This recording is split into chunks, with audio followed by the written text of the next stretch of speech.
Comcast is committed to bringing access to the internet to all Americans, including rural communities across the country, like Sussex County, Delaware. We were being left behind. Everybody around us seemed to have internet, but we did not. High-speed internet is one of those good things that we needed to help us move our farming, our small businesses, our recreation forward. Learn more about how we're bringing our next-generation network to more people across the country at ComcastCorporation.com/investment in America. Look around. You can find cars like these on AutoTrader.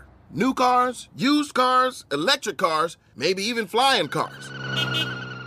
Okay, no flying cars, but as soon as they get invented, they'll be on AutoTrader. Just you wait. AutoTrader.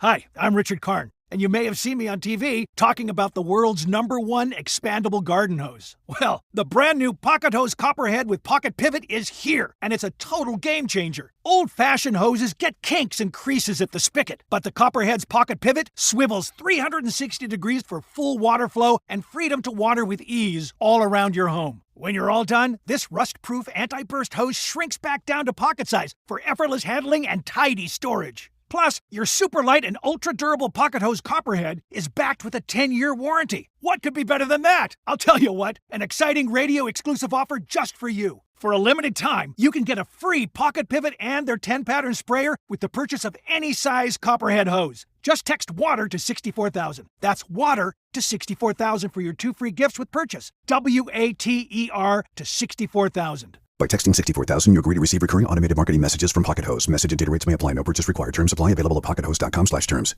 Want to sharpen your aim, save money on ammo, and train like the pros? All from the comfort of your home?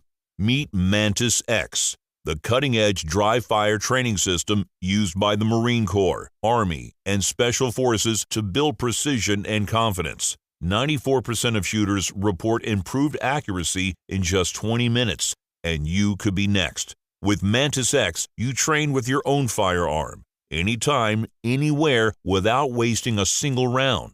In less than 2 weeks, the system pays for itself in ammo savings alone. As a proud gun owner, I believe in the Second Amendment, but rights come with responsibility. That means refining your accuracy, mastering your skills, and staying prepared every time you train. Whether you're a new shooter or an experienced marksman, Mantis X helps you train smarter, shoot better, and defend what matters most. Get yours today at MantisX.com. That's MantisX.com.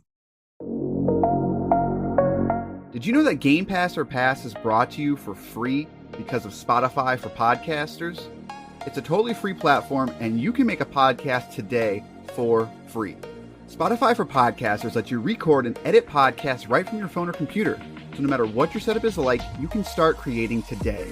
Then you can distribute your podcast to Spotify and everywhere else that podcasts are heard. And if you're thinking about taking your podcast to the next level with a video podcast, Spotify can help you too. With Spotify for Podcasters, you can also earn money in a variety of ways that includes ads and podcast subscriptions. So what are you waiting for? Download the Spotify for Podcasters app or go to spotify.com/podcast to get started right now.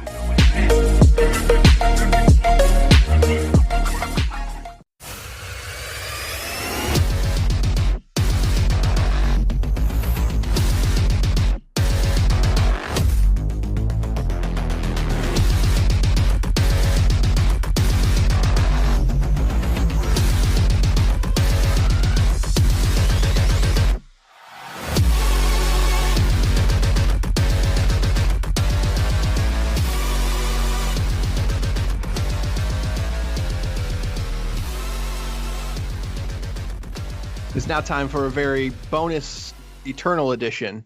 No, I'm going to try that again. An eternally bonus edition of Game Pass or Pass, the podcast where we normally talk about games on Microsoft's Game Pass service and tell you which games to pass on to your friends and which games to simply pass on by. But as I said, this is a little bit different. Through the demand, they demanded it. Both of you demanded all two of yous. That we talk about some new games. And I decided that since we talked about Doom 2016 and I'm a Doom fanboy, that on this bonus episode, we are going to be talking about Doom Eternal. Does that mean we could do Sonic Racers after this? That's not new. Oh, Oh, so you do new games now. Okay. The rules tend to change when Doom's around. Good to know. I mean, yeah. It's Doom. I mean, they change the rules, so therefore we get to change them. Get it? See what I did there? I don't. I'm looking for the rule book, and it's just not making any sense to me right now. Oh, my land.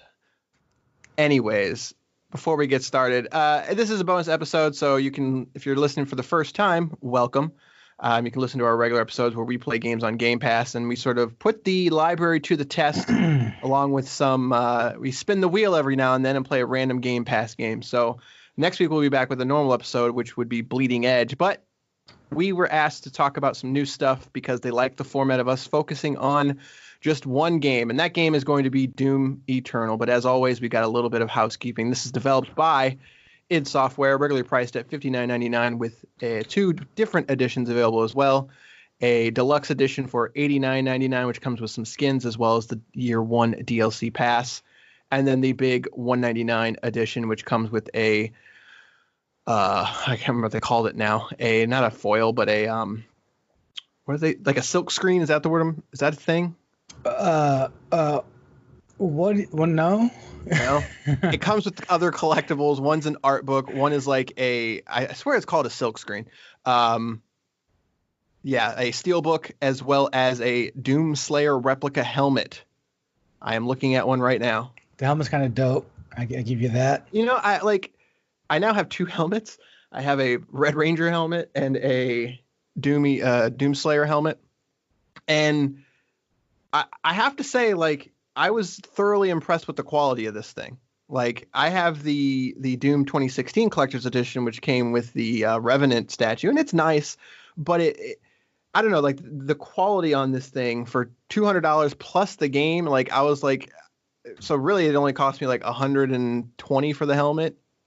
I would probably spend a lot more, you know, on something of this quality, so I was impressed with that. But yeah. This game is available on PC, Xbox One, and PS4. There is a Switch port in the works that got delayed because they said they needed some more time on it. I'll be very interested to see how that port turns out because there is no crossplay. There is DLC coming for that first year. They talked about how they're going to be doing different master levels as well as battle mode DLC and 2 campaign add-ons. And in the realm of Xbox One X owners, it is Xbox One X enhanced with HDR support.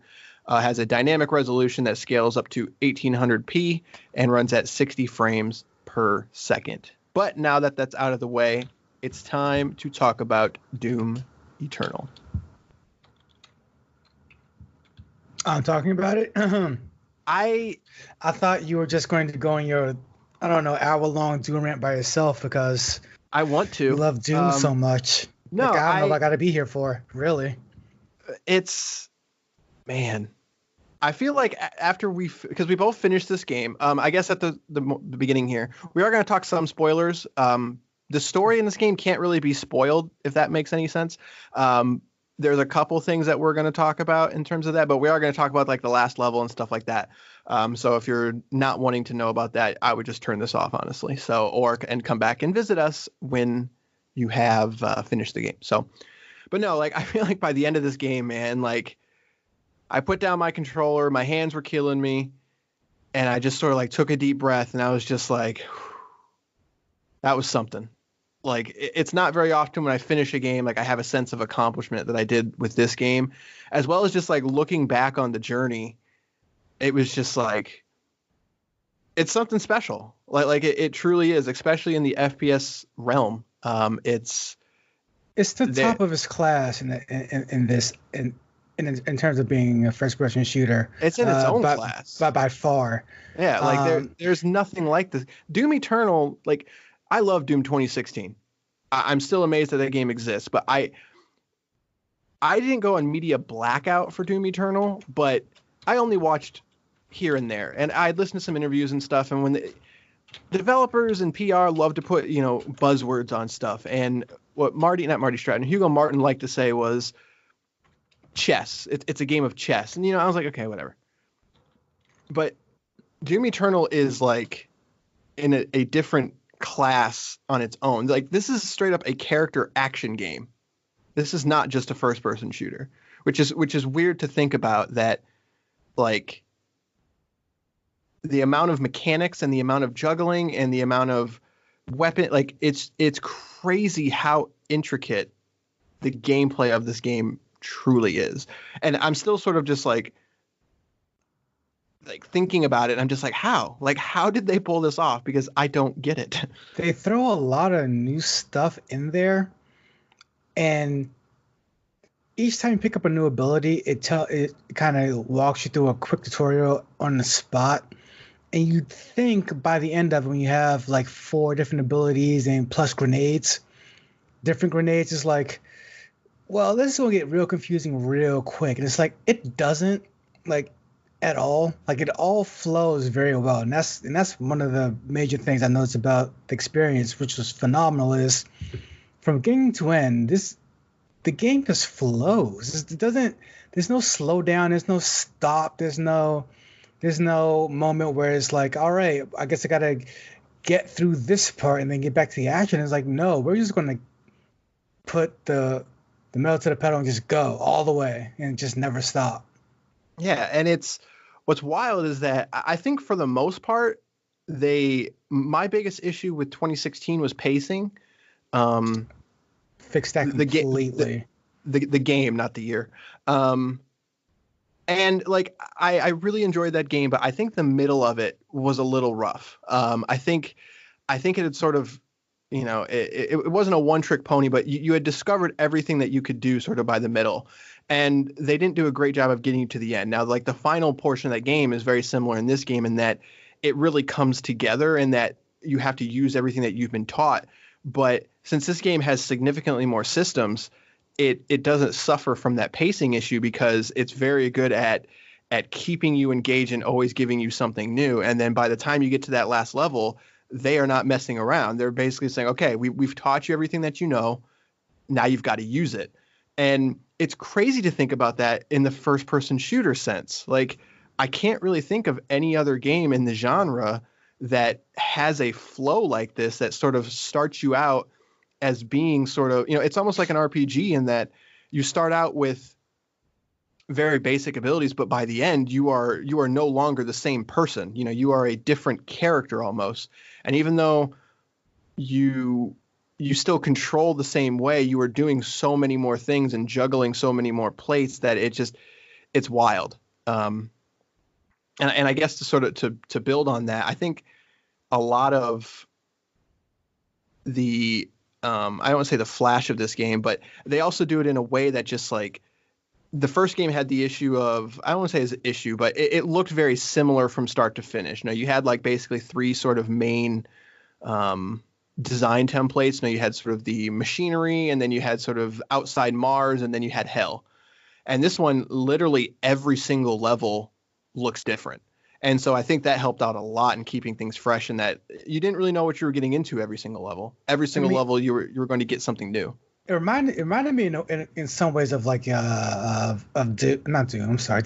4 or 3. Yeah, 3. Right. Diablo 3, where it's each level is really different or looks aesthetically different, and you end with that kind of, well, you near the end, and it had, and all of a sudden the scenery changes from very gritty, very dark to very clean, very white.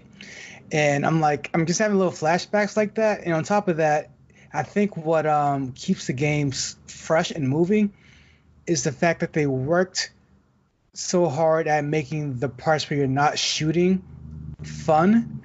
Because my biggest issue with the with Doom 2016 was that in between the shooting, they gave you these sort of platforming puzzles and these jumping puzzles, and it just wasn't interesting enough.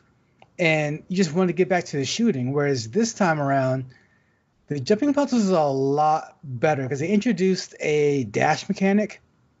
So all of a sudden, I don't know if you listen to the previous episode with Ori and the Will-O-Wisp, like there's a dash feature where you can basically double jump and then dash. So now you have these intricate jumping puzzles, and they're not dumbed down and not there just to waste your time. Like even those puzzles will test your skills.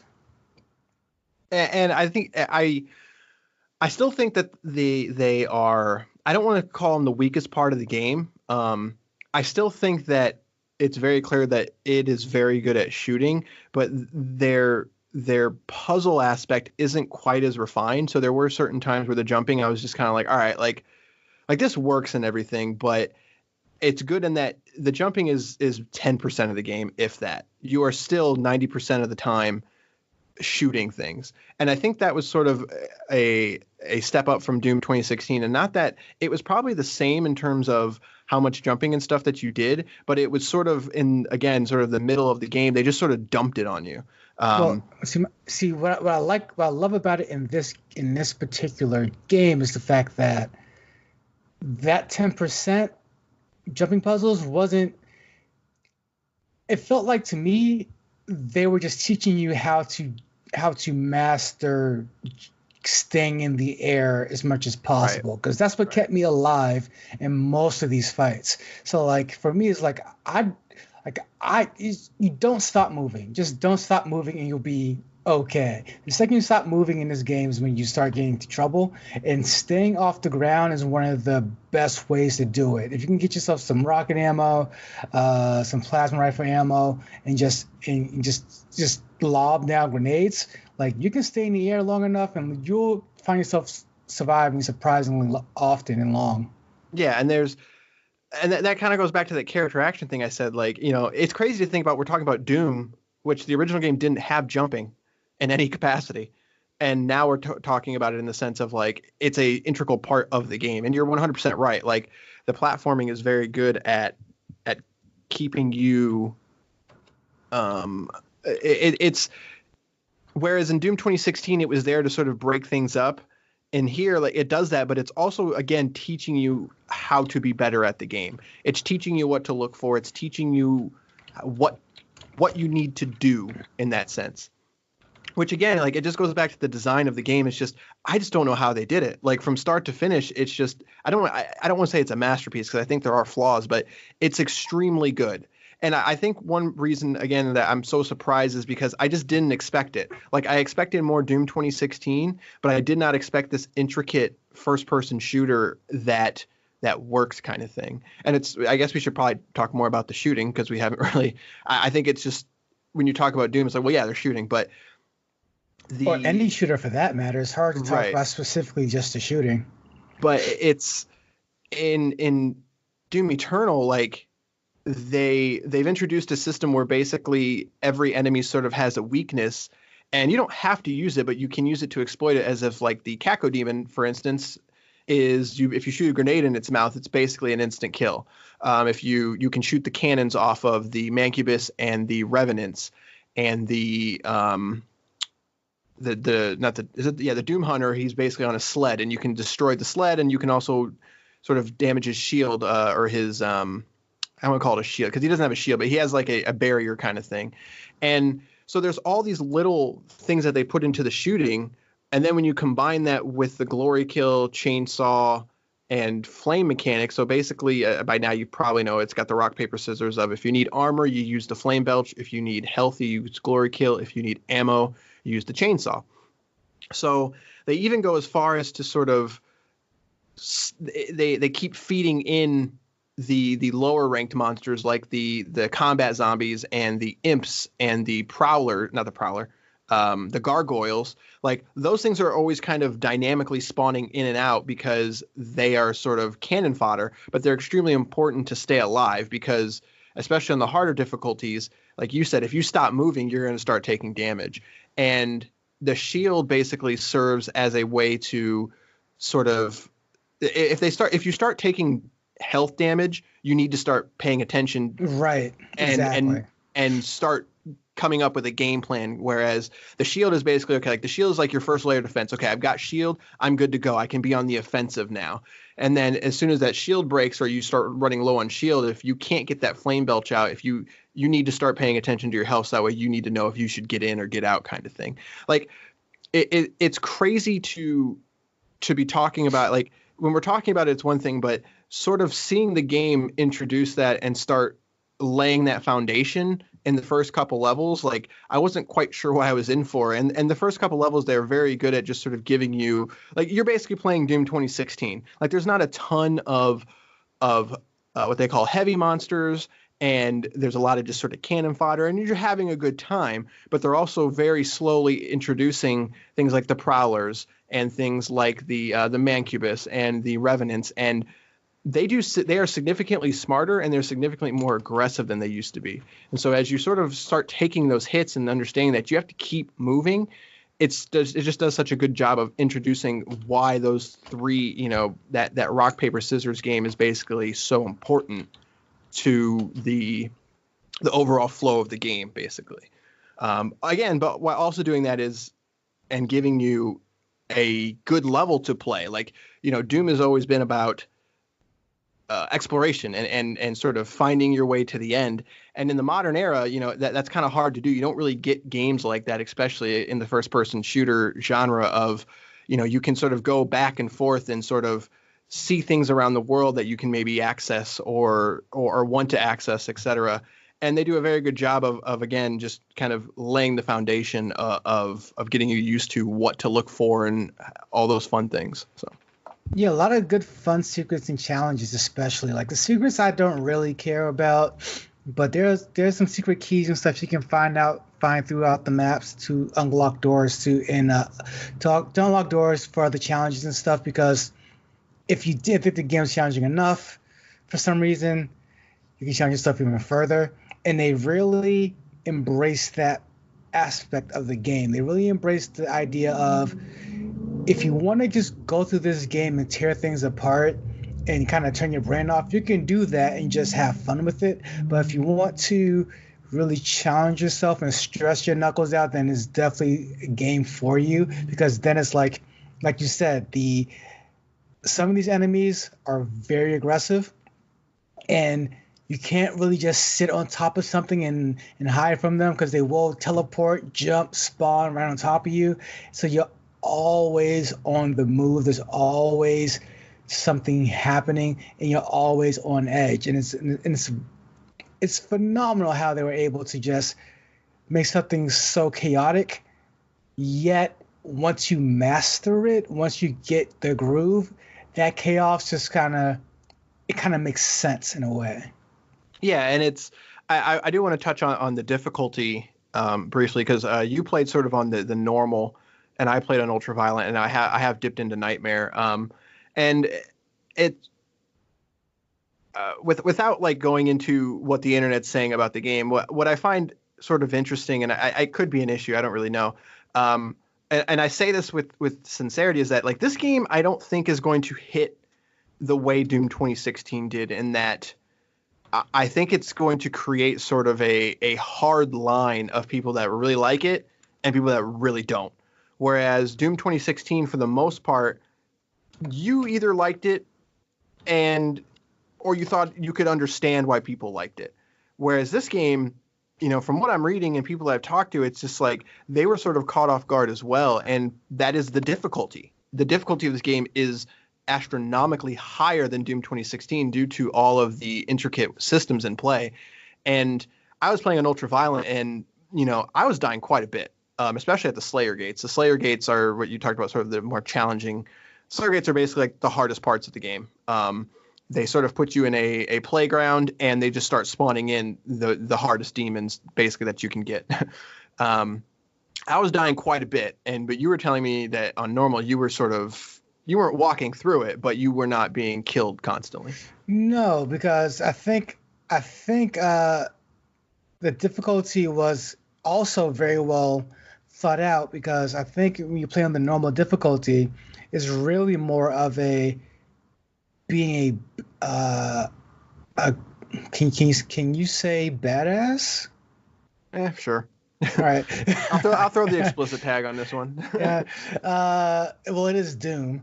So that's really what the normal difficulty is for. And then if you want to challenge yourself, you just bump that difficulty a little bit, and then it's like a whole new game. You're playing a whole new way, and it's very interesting how they were able to do that, but not make it any way less fun. It's just a matter of do you want to just go in and look like an action hero right off the bat, or do you want to really stretch yourself out?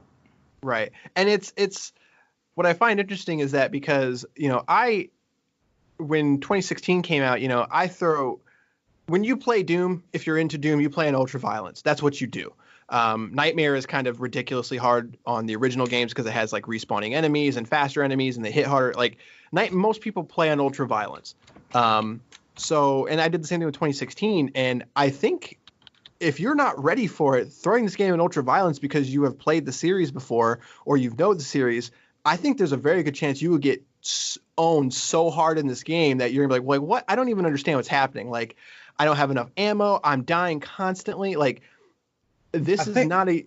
Go ahead. I think that's part of the reason of that is the fact that the AI is different, like which is great because so many times you'll get especially in the first person shooter market, you'll get a sequel and the AI hasn't changed much at all.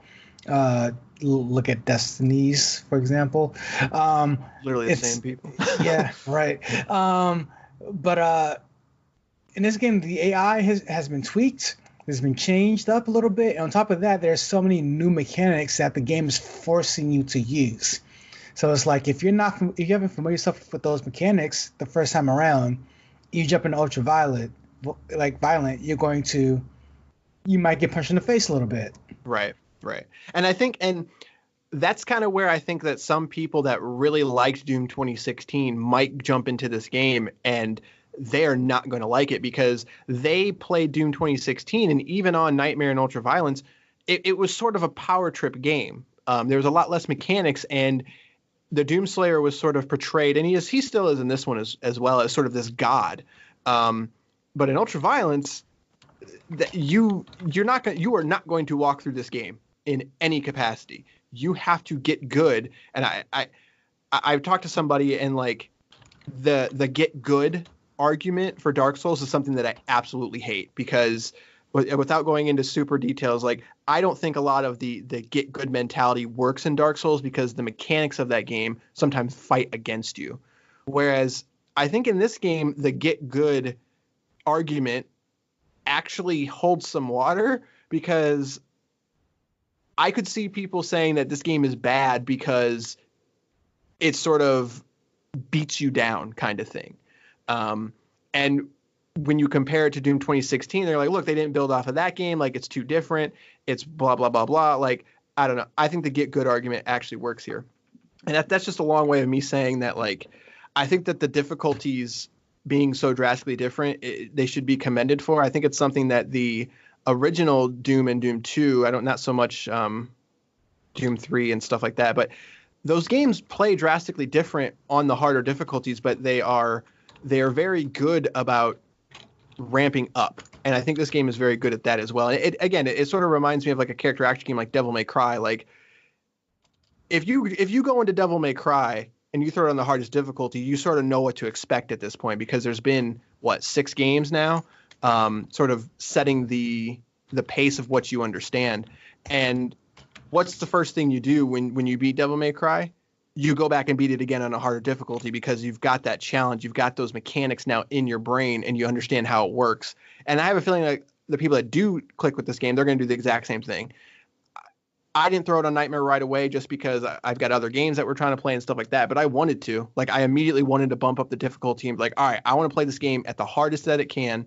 And I want to see how I do kind of thing. Because it hits that stride of just things clicking and working so well that you want to keep playing it. You want to keep being challenged because you want to sort of refine your skills and see how good you can get at the game kind of thing, which is, again, like, it's just crazy to me that we're talking about that in a first person shooter mentality as well as Doom. I just didn't like Doom was one of my all-time favorite is my all-time favorite franchise to begin with.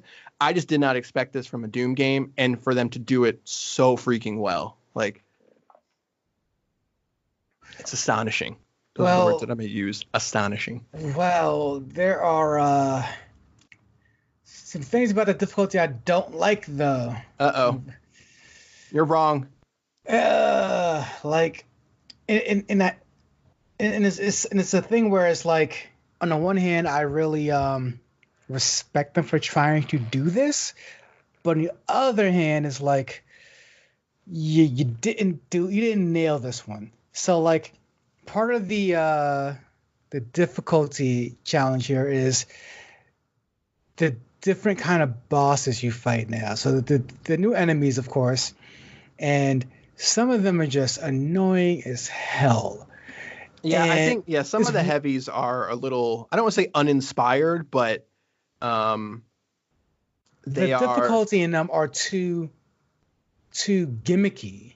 Yeah, and it's it just takes you out of the flow of combat, because now this specific kind of monster is on the field, and whereas you kind of are in this flow in a battle where like you're doing kind of what you do, this one monster shows up and it's like, okay, you have all my attention now. I have to focus on this one monster doing this one thing. It's like I think it just takes you out. Yeah, I think it's fair. Like, I think there's only one really bad enemy, and that's the Marauder. That's basically what we're talking about. And the Marauder sort of, what's also very strange. I don't want to say strange, but it's just kind of strange that it is like the vernacular that they use is like mids and distance and close. Like they straight up say, keep this enemy at a distance, keep this enemy at a mid, keep this enemy close. Like those are like fighting game terms, and it's so strange that they do that. But they specifically are like, keep the Marauder at mid range, because if he's too close, he's going to use a shotgun, and if he's too far, he's going to use the axe. Which why does he have an axe if it throws? Like I feel like those should be reversed. Like he uses the gun up close, but the axe at a distance. Maybe that's an inside joke. I don't know. But he basically shoots waves at you, kind of thing. And like you said, the first time he shows up, I think it works because it's just him. It's just him, right? But then later, when he doesn't show up too often, he is in the game, but he is not. You fight him maybe 4 or 5 times, I think. And I remember each and every time. Yeah. So, but no, you're 100% right. It's just like it's strange because when he shows up, the first time you fight him, it's a very open area, and it's very easy. I shouldn't say easy. It's doable to keep him at mid. But then later when he shows up, sometimes if you're in an area, it's like, I don't know where mid would be because there's a wall here. There's a wall here. Like, I mean, I just like when he would get stuck on things. I'm just like, great. I don't have to worry about him for a while, but like, that's pretty much what I have to deal with. And like, and really just kind of the other ones weren't as annoying as him, but they were still just annoying enough to be like, oh, this one's here. Okay, now I have to do this one specific thing, as opposed just to my repertoire of let me just blow everything up in whichever way I want to. So it's like, all right, so on the one hand, I appreciate them trying to, or actually doing, introducing these new monsters and demons and having specific ways to kill them, but the ways to kill them were so specific that it messed up my flow of combat. Yeah, I think that's sort of the double-edged sword when you have such an intricate system that if one little thing is off, it doesn't make it crumble, but if there's enough of those small things, it can make it crumble. But I think it's on the side of that those moments are so few that it doesn't quite it doesn't kill the experience by any means, but I mean, the Marauder is really the only one that I really had an issue with. The Tyrant, the Tyrant's a little strange just because it's literally just a bullet sponge. That's kind of his thing, is that he doesn't really have a weakness. It's just go. Like you have to empty as many rounds as you possibly can into him, and it's going to take a long time because he takes a ton of damage, kind of thing. But he shows up very, very infrequently as well, kind of thing. So I think they do a good job in at least keeping those things at a distance. But no, I definitely think that's an area that they could improve on in terms of the heavies and stuff like that. But I think they do their job for the most part, minus the Marauder. I think the Marauder is definitely the odd one out kind of thing. So.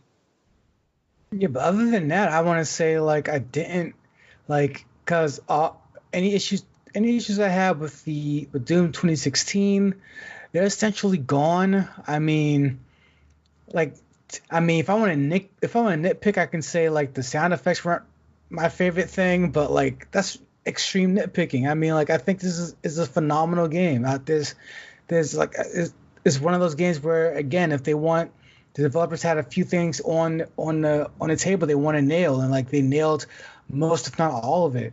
It's well, I do want to ask, like, yeah, some of the feedback that I've read, and I'm not bringing this up specifically just because like I don't agree with it. I'm just curious what you think. Some people are not clicking with the story the way that they were with the first one, and wait, there's a story. There is, and it's yeah, it doesn't matter. That's I mean, it does not matter, guys. It's like the guy's name. The name of the character is Doomslayer. It'd be like if you're playing Halo and the name in Massachusetts name is Halo guy. Right. Like it doesn't matter. Like your job is to go to hell and murder things. Like I appreciate there being a story. I really do. And it is not bad at all, and it doesn't get in the way at all. And I think that's all you have to do with a game like this, especially. If they really want to focus on this intricate plot and really blow your mind with these amazing plot twists and character developments, then by all means. But no one's going. I mean, I'm not going to care about any of that. I'm here to blow things up. Doom 2016, the story of that game to me was very cool and sort of on the nose. And it was satirical in many ways. Like, you know, it's like you said, the guy's name is Doomslayer. You know, he wakes up in a coffin. like it's so ridiculous that it worked, but it also worked because of his attitude of just like, you know, whenever Samuel Hayden was sort of just like, I need you to do this, and he basically gives him the finger and it's just like, no, I'm going to do it my way. Some of that is missing from this game, but I also don't agree that there is still stuff that he does. Like, I guess again, we're talking spoilers. So like, there's a part where he's like, all right, you need to go to Mars. We need to get to the core. So what does he do? He blows a hole in Mars, then puts himself in the gun, and then shoots himself into the planet. Like, that was funny. I like that part. Right. Like, exactly. Like, that's stuff that I really enjoy. And I think some people are sort of looking at the other things about how they basically sort of tied this game back in now. There is story in this game that connects this game to the old Doom games. They even on the Doom 64 port, from what I understand, I haven't finished it yet. I just finished the main campaign, so I'm on to the new levels. But supposedly there's like they have basically made Doom 64 the prequel to Doom 2016 now. So they have tied everything together in that sense. And they spend a bit of time, you know, I should say at most, like they spend a good 5 to 10 minutes sort of explaining how the Doom guy became the Doom Slayer. And some people are saying like it's confusing. I missed all of that. I'm not gonna lie to you. But here's the thing: it's not long. Like, to me, it's the exact same tone as Doom 2016 in that it's ridiculous. And I think what some people are latching onto is that it's like, well, it takes itself too seriously now. And I'm like, no, I never took it. I disagree with that one. Yeah, I never took it as it being serious. They were just giving you backstory, and they're giving you in a way that is absolutely bananas. But it's not as I think it's because that it's focusing on how the Doomslayer became the Doomslayer and not the Doomslayer just being Doomslayer. And I think that's where they're sort of the disconnect is happening for people, in that they just want to see the Doomslayer being the Doomslayer. They don't care how he got to it. I disagree. I think it's interesting that they took the time to call back to those games and tie them in. But again, that's literally a total of like 3 to 5 minutes of the game. And I don't find the story getting in the way in any capacity. I really enjoyed it. I think they screwed up the ending again. I don't say screwed up, but the ending just sort of happens the same way it sort of happens in the first one. I will agree that there's a time hop between the first game, because the first game ended on a cliffhanger, and they don't really talk about that. They sort of just throw you into Hell on Earth. But again, it's fine because that's not the point of the story. I feel like it's the whole point of the game is to it's just hell on earth or you go to hell. Either way, like hell is involved and you're blowing up the biggest demon at the end of the game. I don't. Right. Plot wise, it's not bad. Plot wise is not big enough to really be fall either side of the fence of, oh, this is it's so good or it's so bad. It's just like it moves the shooting along perfectly well. Like it doesn't do anything great plot wise, doesn't do anything terrible plot wise. I don't think it needs to. I just sort of disagree with that in the sense of that I think if you're like me, and even though the story is not the point of Doom, you still, the little story that they give you, I think is good. It's not going to win any writing awards, but like it's getting to the point where it's so ridiculous that you can't help but like it. You know, it's almost like the Fast and the Furious movies. It's just like they started out as this most basic thing, and it's about cars. And what was Doom about? It was about shooting demons. And they've dropped these little plot points into the game, and now that they're all sort of connected, it's just like, oh, okay, like that's cute. Like that's neat. As a fan of this series, I enjoy that you did a callback to the original Doom. I enjoy that you see the original helmet from Doom guy, and you see that he got a new helmet, and now he's the Doom Slayer. Like that's stupid. That's so stupid, but it's cool. Like I enjoy that. No, I agree with that. Again, like it's not, the story is not mind blowing and it's not mind numbing. It's there, it's serviceable, and it's fine. And if you're into Doom, there's a whole lot of stuff you can pick up from it. And if you're not into Doom, you're going to just you're going to watch it. Maybe even like that's the best thing about it. You can skip all the cutscenes. Right. Just get right back to the action. Just hold down R, well, whatever the button is for you. So it's like, I mean, honestly, that's what I did after a while. I said, all right, like, I get it. I'm the Doom Slayer, and I'm here to cause some doom. All right, he's going to hold down R, skip this cutscene, and just jump to the portal, start shooting again. Like, that's really what I came here to do. So, like, yeah, if you're looking for plot, there's plot here, but it's not there enough for it to fall on either side of the fence of it's terrible, I can't play this game, or it's phenomenal, let's win some writing awards. Right. And you know, it to me the flip side of this, and where people are calling it bad and all that stuff, it's just like, this isn't Gears of War. Like that's bad. I'm a fan of Gears of War. I love Gears of War. That's bad. But, that's a bad story. Right. Like bad. The writing it's so mind-numbingly bad. I can't take like it. It can be like, but I can understand why people would get into it. I get into the Gears story, but I would 100% know it's not a good story. Like it's absolutely bonkers. It's a game about killing everything, and they want you to be emotional about it. and to your point, when you play something like Gears, the cutscene is going to last you quite a bit, and on top of that, it's like they really want you to get to know these characters. It's like, and again, to your point, like, again, this guy named Doom Slayer, as opposed to Doom Guy, and he once was the Doom Guy, yeah, right? But now he is the Doom Slayer. Yeah. Once you know that, I think we know what kind of story we're in for, guys. This is Let's just let it go. But no, I did want to touch on that because I think it's kind of ridiculous. I know I will say, you know, I don't, to sort of put a cap on the gameplay and sort of story thing. I do think that the menus could be a little bit better. I think that there is kind of an overload of upgrade systems, because there's a Praetor suit, and then there's also the crystals, and then there's the weapon mods. So like there's a lot of systems on systems here. I think that could be cleaned up a little bit.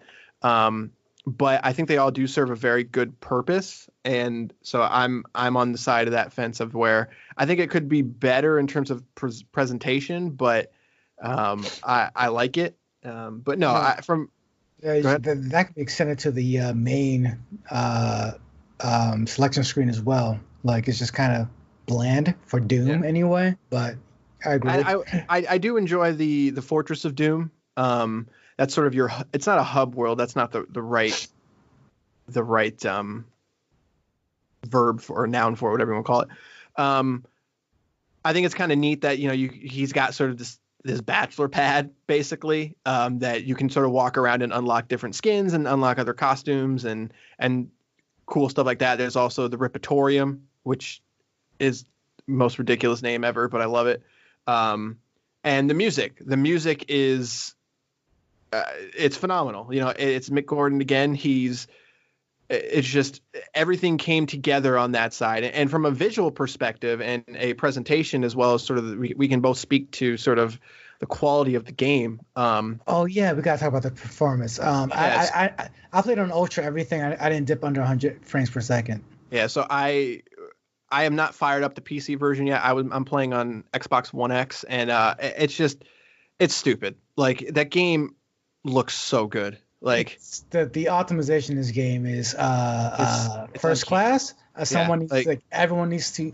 They need to optimize all games on PC. Like, honestly, like, it is disgustingly good. Yeah, and from what I'm reading, so because when the recommended and ultra specs came out, people were like, whoa, like they recommend a 2080 for ultra nightmare. Or is it just nightmare? I don't remember. Whatever. The highest setting, whatever it's called, nightmare, I think it is. And it's like, it's like a 2080 and a i9 and a 3800 or 37 Ryzen. That's what I'm looking for. Ryzen 3700, 3800X. It's just like, dang. But then I'm reading a lot of people are saying, like, I'm running a 1060 3 gig with a Ryzen 2400 and I'm getting 150 frames a second on high. It's just like, wait, hang on, wait, back up. They're not wrong. They're right. And my system automatically did the I think it automatically went to high for some reason. I'm like, and it was doing like 360 frames or something. I'm like, whoa. Yeah. All right, I could bump this up a bit, right? And sure enough, like it's the best performing PC game I've played, I want to say, ever.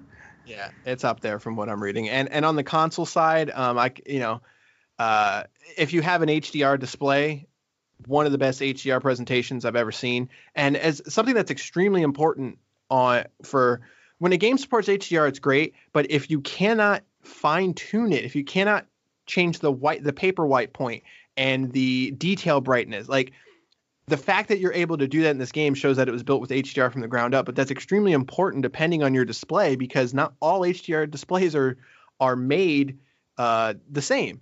And some have higher brightnesses and some have lower peak brightnesses. And so the fact that you can fine tune all that stuff, you can basically fine tune the HDR to exactly the specifications that you want. And even stuff like color saturation and luminosity, all of that is tweakable on that side. And when you combine that with the 60 frames on the consoles, it's just like, even on the base Xbox One, where things are a little bit blurry, it still looks and runs very, very smooth. And on the Xbox One X, it's just start to finish, never had an issue. Never noticed a frame rate drop.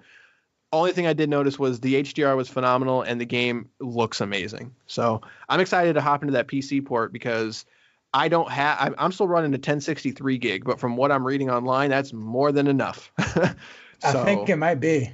Yeah, so like I do have a 144 hertz monitor, so I'm interested to see how that game feels with that extra fluidity there. So, but phenomenal job on that, on the quality of the game, and just in terms of how well it's made, kind of thing. So, and there's a lot of things that id Tech 7 does. A couple things, like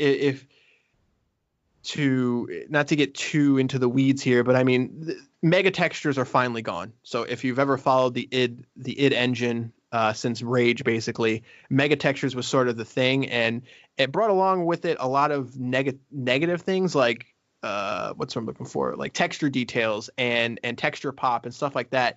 It just, the games always ran extremely smooth, but it was just like sometimes when switching weapons and loading areas, you could sort of see the detail pop, and things never looked as detailed as you want them to be, kind of thing. And that was just a holdover from the mega textures aspect of that engine. But they have finally moved away from that with id Tech 7, and it's a full-on just sort of it's not rebuilt from the ground up, but they have sort of removed all of those things that were sort of holding the engine back, it seems like. And again, you were running at over 300 frames per second it's dumb. like that shouldn't be possible on a game that usually that's what happens when a game comes out and then they release a new generation of graphics card. Like, oh, I'm gonna go back and play Max Payne in 4K and 600 frames per second because I can, kind of thing.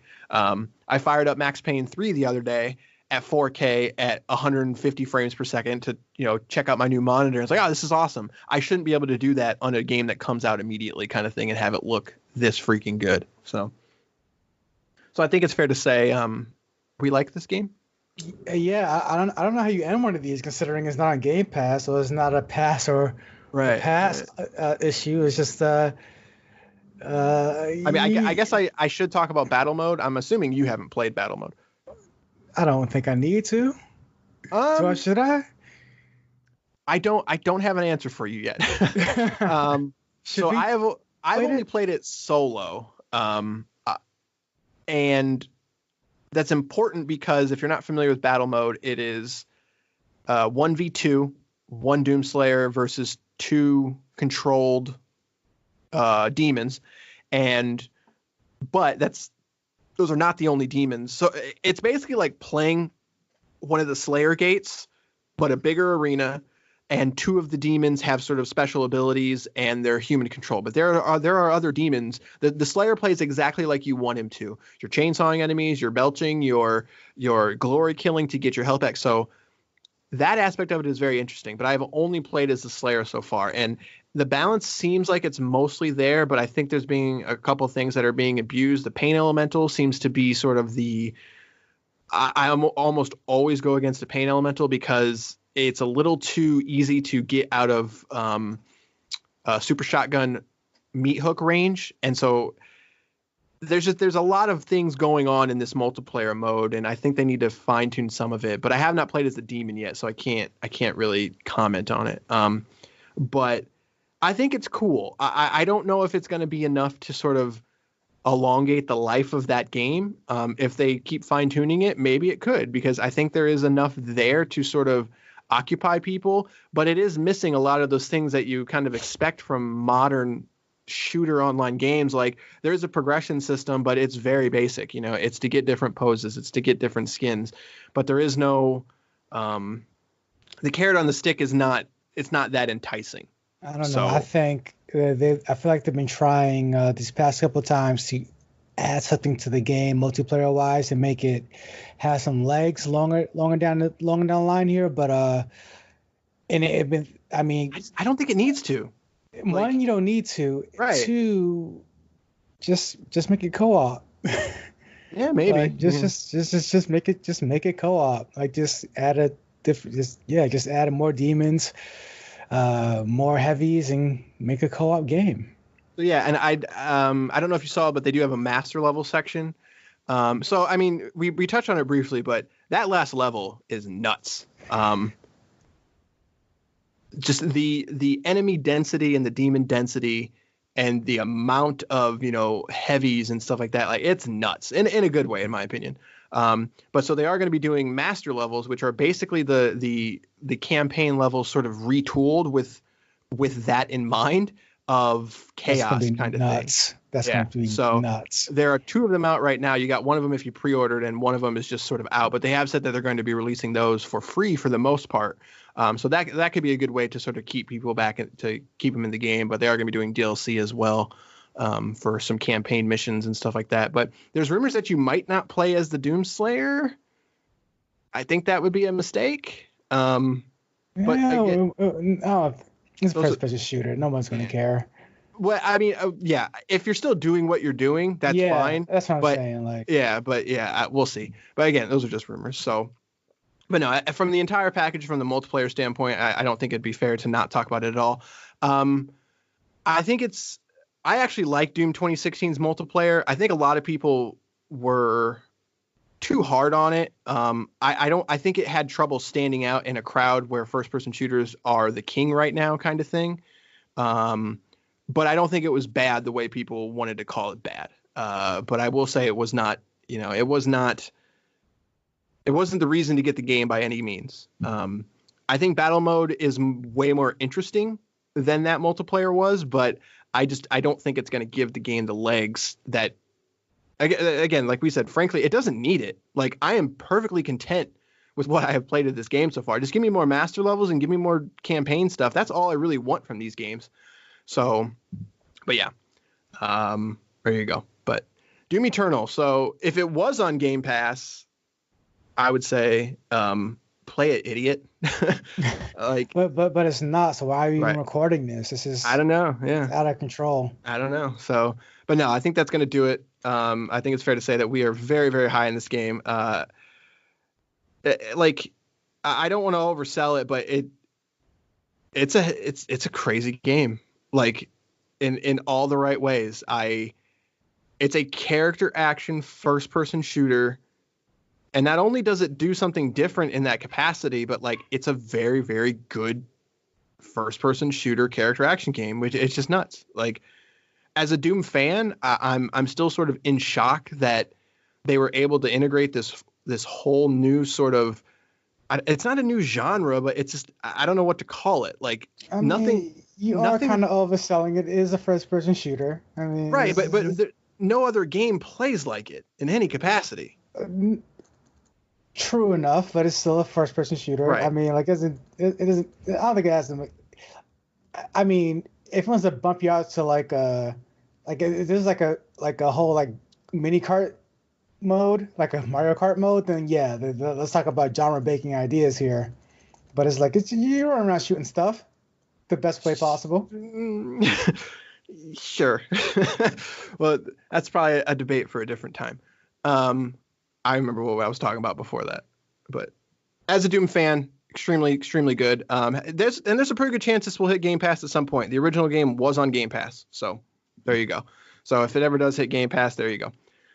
I will say also briefly that the Doom 64 port is very, very good. If you got that for free if you pre-ordered. And it's solid, very, very solid. 60 frames per second. There's a whole new set of missions in there. I think it's 6 or 7, maybe 8 levels in there that does sort of tie into Doom Eternal. From what I played, the new levels are pretty good. I think Doom 64 is extremely underrated in the terms of ranking the Doom games if you had to sort of put them on a hierarchy, which you can check out on our YouTube page at Playtested for a ranking of the Doom games. But so that's very, very good. And it's only, if you did not pre-order the game, it's only $5 to pick it up. So I think it's more than worth the $5. Very, very good game. So you can email us at gpopfans@gmail.com if you want to talk about Doom or talk about other Game Pass games. In terms of looking towards the future, our next game has been decided because Microsoft released a game today. Oh, that's right. I got that downloaded and installed. Called Bleeding Edge. This is the new game from Ninja Theory. Yes, the makers of Hellblade and what's that game called? What's that? Heavenly Sword? Was that them? Yeah. And that DMC Devil May Cry remake, which I will forever.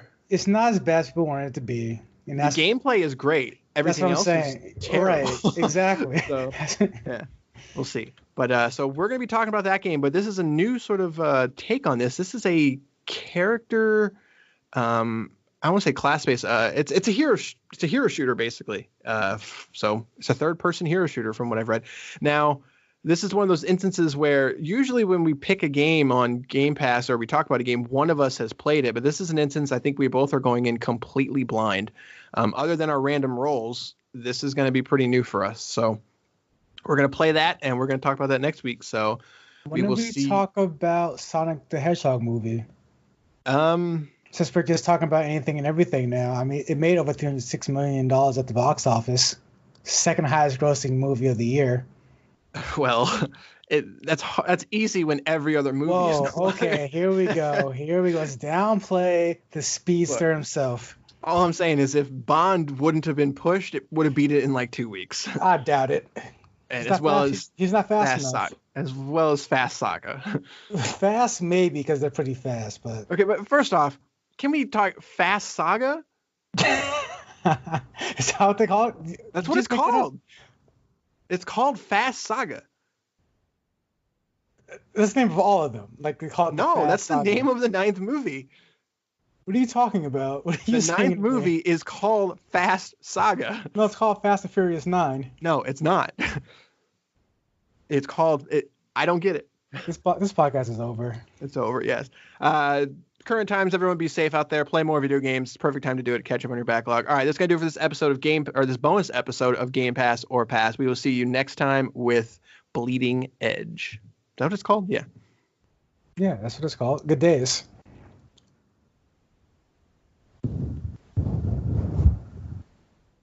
Comcast is committed to bringing access to the internet to all Americans, including rural communities across the country, like Sussex County, Delaware. We were being left behind. Everybody around us seemed to have internet, but we did not. High-speed internet is one of those good things that we needed to help us move our farming, our small businesses, our recreation forward. Learn more about how we're bringing our next-generation network to more people across the country at ComcastCorporation.com/investment in America.